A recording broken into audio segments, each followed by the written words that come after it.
जी हां दोस्तों, पूरे भारत देश में मकान सर्वे और जनगणना का काम तेजी से शुरू हो चुका है।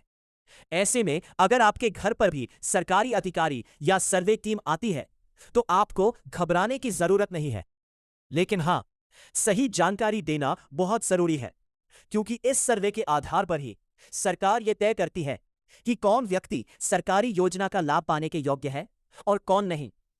दोस्तों, आज की यह जानकारी आप सभी लोगों के लिए बहुत ही ज्यादा महत्वपूर्ण होने वाली है, क्योंकि इस वीडियो में हम आपको बताएंगे कि मकान सर्वे आखिर क्या है, सर्वे के दौरान आपसे कौन कौन सी जानकारी पूछी जाएगी, कौन कौन से दस्तावेज मांगे जा सकते हैं, और अगर आपके पास कुछ विशेष संपत्ति पाई जाती है, तो कौन कौन सी सरकारी योजनाओं का लाभ बंद हो सकता है।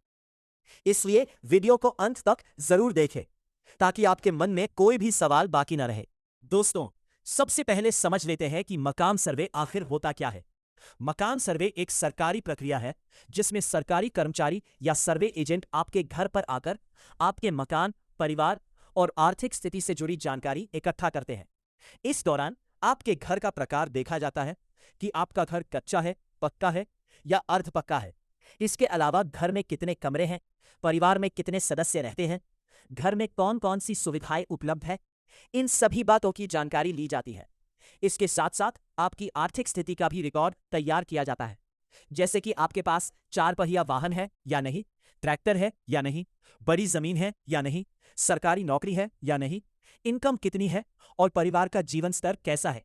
सरकार इन सभी जानकारियों के आधार पर यह तय करती है कि कौन परिवार गरीब श्रेणी में आता है और कौन सरकारी योजनाओं का लाभ पाने के योग्य है। अब दोस्तों, सबसे बड़ा सवाल यह है कि अगर आपके पास बड़ा पक्का मकान, 4 पहिया वाहन, ज्यादा जमीन या अच्छी आय का स्रोत पाया जाता है, तो कौन कौन सी योजनाओं का लाभ बंद हो सकता है। तो दोस्तों, ऐसे परिवारों को प्रधानमंत्री आवास योजना, राशन कार्ड योजना, उज्ज्वला योजना, आयुष्मान भारत योजना, वृद्धा पेंशन योजना, किसान सम्मान निधि जैसी कई सरकारी योजनाओं से बाहर किया जा सकता है, क्योंकि सरकार का उद्देश्य गरीब और जरूरतमंद लोगों तक योजनाओं का लाभ पहुंचाना है।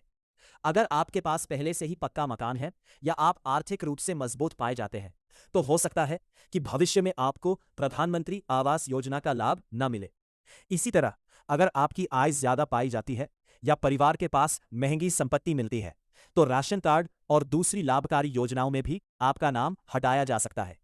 लेकिन दोस्तों, इसका मतलब यह बिल्कुल नहीं है कि हर किसी का लाभ बंद हो जाएगा। अगर आप वास्तव में पात्र हैं और आपके पास सीमित संसाधन है, तो आपको चिंता करने की जरूरत नहीं है। बस आपको सर्वे के दौरान सही जानकारी देनी है और कोई भी गलत दस्तावेज या झूठी जानकारी नहीं देनी है। अब बात करते हैं कि मकान सर्वे के दौरान आपसे कौन कौन से दस्तावेज मांगे जा सकते हैं।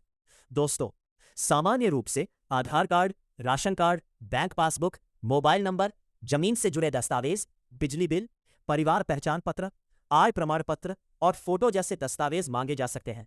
कुछ जगहों पर परिवार के सभी सदस्यों की जानकारी भी ली जा सकती है।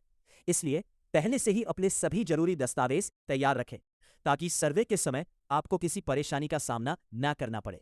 दोस्तों, सर्वे के दौरान अधिकारी आपके घर की फोटो भी ले सकते हैं और मोबाइल ऐप के जरिए पूरी जानकारी ऑनलाइन अपलोड कर सकते हैं। इसलिए आपको पूरी ईमानदारी से जवाब देना चाहिए। अगर तो व्यक्ति गलत जानकारी देता हुआ पाया जाता है, तो भविष्य में उसका आवेदन रद्द भी किया जा सकता है